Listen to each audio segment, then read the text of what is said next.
I move to open the period of interpellation and recognize the sponsor, Senator Amy R. Marcos, and to interpellate Senator Ronald De La Rosa.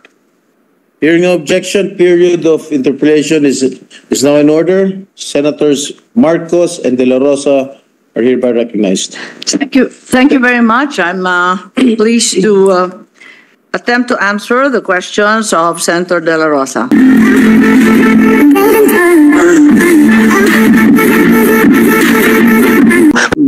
Mr. President, parliamentary status is that having sponsored the measure, I move to open the period of interpellation and recognize the sponsor, Senator Amy R. Marcos, and to interpellate Senator Ronald De La Rosa.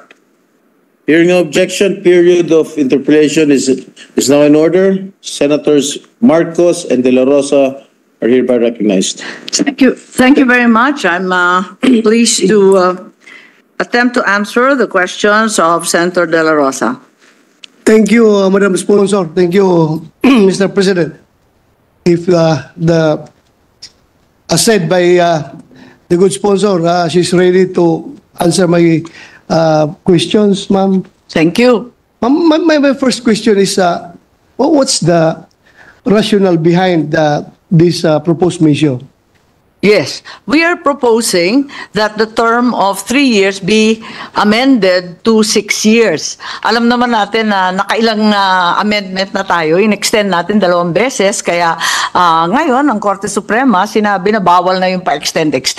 So ang suggestion ko, i-amend na natin, ipirma na natin sa 6 na taon, kasi yung 3 taon sa barangay, sa dinami-dami ng trabaho nila, talagang hindi na nila magampanan. Yung nasa local government code, ang katutak yun, yung iba't iba pang batas, yung mga solid waste, environment, anti-drug, sang katutak na batas to be implemented by the barangay, tapos their own functions pa. So, sa 3 taon, yung unang taon, as we know, nangangapa pa, yung 2nd taon, nagtatrabaho, yung 3 taon, kampanya na ulit. So, they're not able to do very much, at paiba-iba na lang, at pa-extend tayo, hindi tuloy na plano ng maigi. So I'm proposing 6 years po because we've been changing from 1982 to 2002.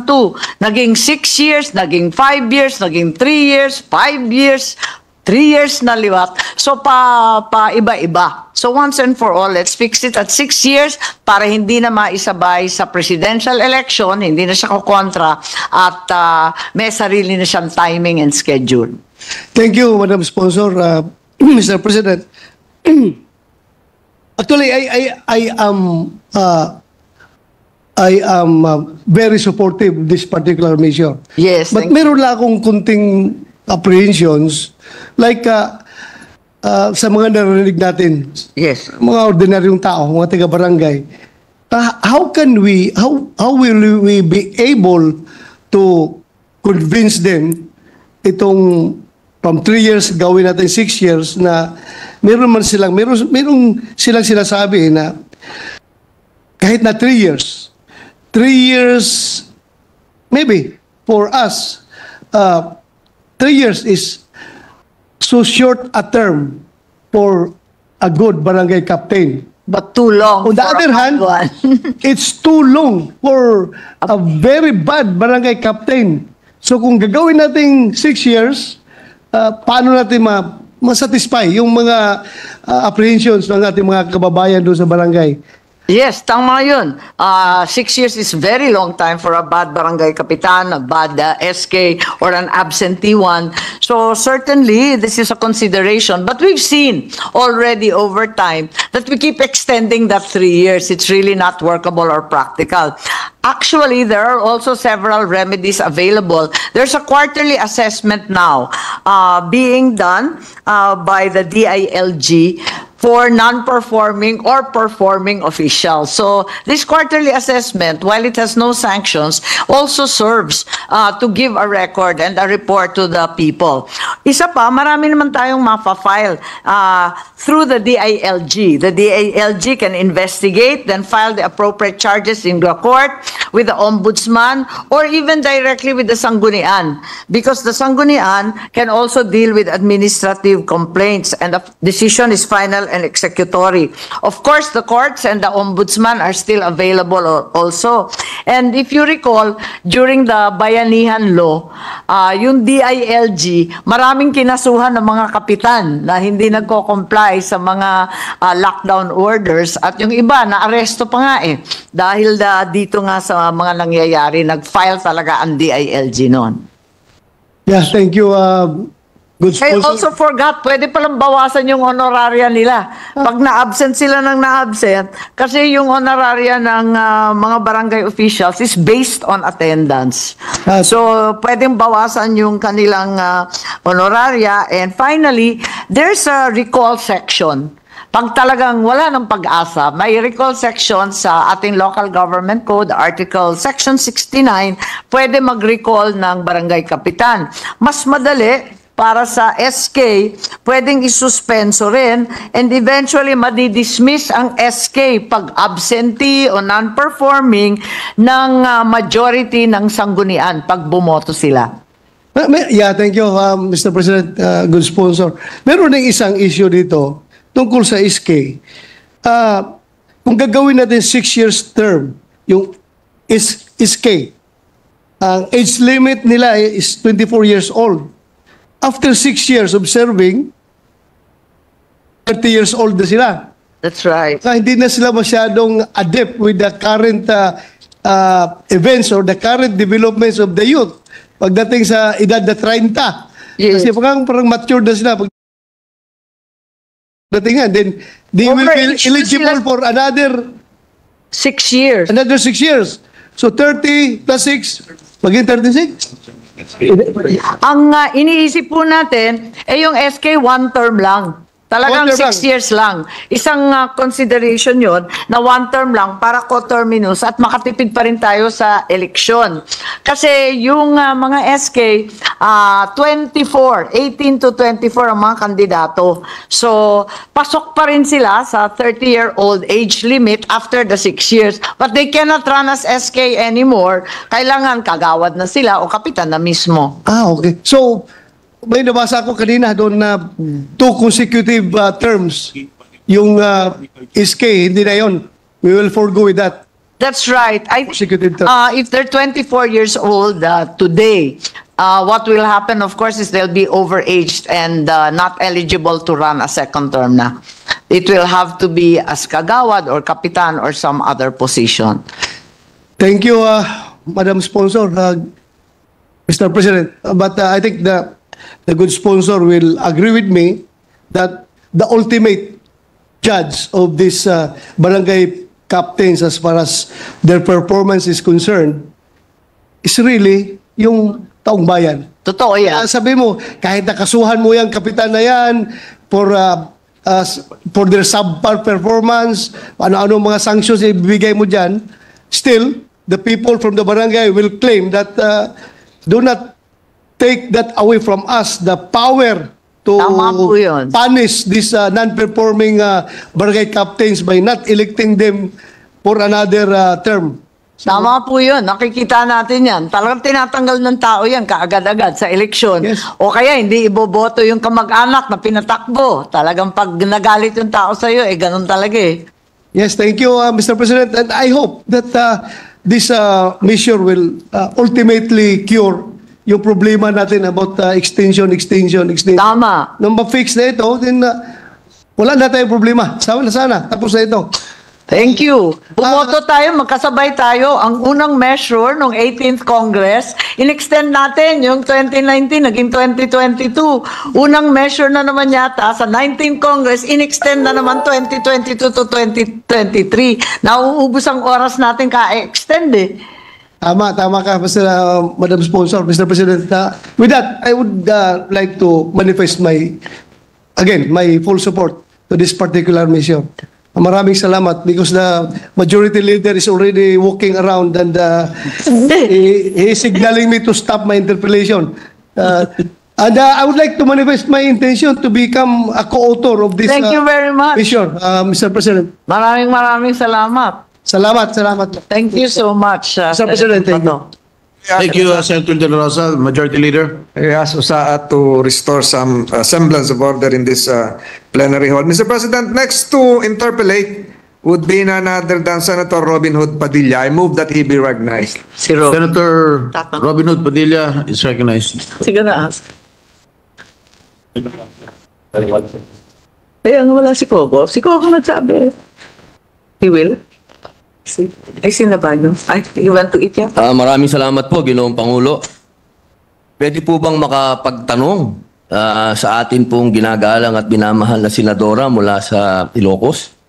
Oo naman, maraming salamat ang aking seatmate na si Robin Hood Padilla.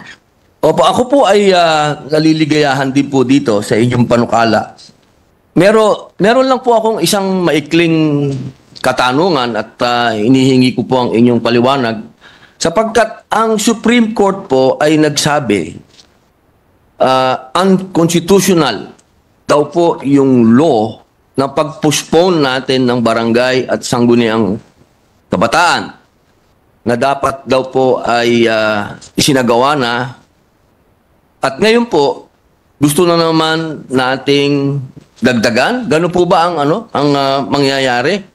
Bali, ipopostpone po uli ang parating po na December 2025 election para po mapagbigyan po yung 6 na taon? Yes, tama po ang ating senador at sa Makalintal versus Comelec, talagang sinabi na ng Korte Suprema na unconstitutional yung minsanang postponement. Hindi na po pwede yung ginagawa natin dati na ipopostpone ng minsanan. Kaya ito nga ang iniiwasan natin. Dahil nga bawal na yung postpone ayon sa kanila sa mga dahilan na hindi naman mabibigat na may election fatigue o di kaya nagkaroon ng alitan o nagkakaroon ng politikahan. Ayon sa Korte Suprema, ito ay mga dahilan na mababaw. At yung minsanang postponement ay bawal. Yung ginagawa natin, alinsunod sa kanilang patakaran, ay hindi one-time postponement, kundi pirmihan na iaamyendahan ng local government code at ipapako na doon na talagang 6 na taon na. So, yung ating COMELEC at pati na rin yung mga liga ng barangay, hindi na pabalik-balik dito sa Kongreso at sa Senado, laging humihingi ng postponement maya't maya. Pinagbawal na ng Korte Suprema at ayusin na natin. Total, kung isusuma natin ilan ang mga postponement at yung actual na serbisyo ng mga barangay, umaabot na sa lampas 5 taon. At dahil dito, makikita natin na practical lamang na minsanan, once and for all, ayusin na natin at itakda sa 6 na taon. So palagay ko, hindi na ito labag doon sa Konstitusyon at sa Korte Suprema. Kung ganun po, Ginoong Pangulo, siguro po maghahanda na lang po kami ng amendment kung sakaling pagdating na po sa amendments. Yun lamang po, maraming salamat po, Ginoong Pangulo. Maraming salamat. Thank you, Senator Padilla, Majority Leader. Mr. President, I move that we suspend consideration of Senate But Bill. before we act on your motion, I still have some questions. Ay, okay. I recall my aborted motion, Mr. President. If I may from here. Yes. Okay, may I know when was the first barangay election held, Ano ba Your Honor? Pero maalala. Sa 1970. It was during your father's time. Yes, that's right. 1970s, di ko na maalala kasi 2 years old pa lang po ako noon. How many years ang tenure ng barangay captain? Dati-dati, ayon sa Batas Pambansa 222, noong 1982 to, 6 years talaga ang term. Nag-umpisa talaga yan sa 6 years. Kaya lang, ang nangyari, magkasabay sila ng presidential election at saka nung barangay. Sabi ng COMELEC at sumang-ayon lahat na wag naman pagsabayin at napakagulo, sunod-sunod na eleksyon sa iisang taon. Parang ang mangyayari sa 2025, ganun po rin. Okay, we are trying to postpone next year's election of barangay elections. That's correct. Am I correct? That's correct. So when will it be held? So, when will the kung next naup- barangay election kung begin? naupo ng 2023 plus 6, sa palagay ko, October ng 2029, which works out dahil it will be 1 year after the presidential election. Parang maganda naman po yun kung bago yung Pangulo, bagong mandato, bago rin ang mandato ng mga nasa ibaba. Okay, the proposed measure provided the next barangay and SK election shall be held on the second Monday of May 2029, as you've mentioned earlier, and every 6 years thereafter. It should be the last Monday of October in 2029. Last Monday, Oo. Sana that would be ideal para not on May. wag nang May kasi nga pero okay din kung May. Kung sa tingin ninyo, total it's 1 year later. Yes. Kapag handa na yung COMELEC. Will this provision indirectly contravene the ruling of the Supreme Court that the succeeding barangay and SK elections shall be held on the first Monday of December of 2025 and every 3 years thereafter? Yes, I think this will be an amendment. This will be a new law which will supersede the previous ones. And the recommendation is, as the good Senate President Pro Tempore mentioned, that may also be a good option given that October is always rainy and there are midterms and other exams which hamper the SK from attending and voting. My only concern here, Madam Sponsor, is that if this measure will be passed into law, setting a fixed longer term of 6 years for barangay officials and their kagawads, and there will be a postponement. There may be a scenario that barangay officials would serve longer than the president. Do you agree, Madam Sponsor? I think that's not going to happen. They will serve, in fact, 1 year longer. That's correct. But it should not happen again. It will, thereafter, it will be coordinated 1 year after the president. Pareho lang, 6 na taon. Siguro yung lalampas lang, hindi rin lalampas kasi yung mga nakaupo ngayon, nagumpisa ng 2023, samantalang ang Pangulo 2022. Tapos yung susunod na election ng Pangulo, 2028, ang mga kapitan at mga opisyal, 2029 naman. So patas lang sila na 6 na taon, yun nga lang magkasunod. So, ibig sabihin, napakaswerte nitong incumbent barangay captains sa buong Pilipinas because they will serve for 6 years. Am I correct? Yes, that's correct. At yung batas pambansa, natanong ninyo kanina, yung 1982, 6 years talagang nagsimula yon. Tapos 1988, 5 years. Talagang matagal ito dati. Tayo lang ang nagbagsak sa 3 years. Because by virtue of the local government code of 1988, Yes, that's correct. the term of office was reduced to 3 years. Yes.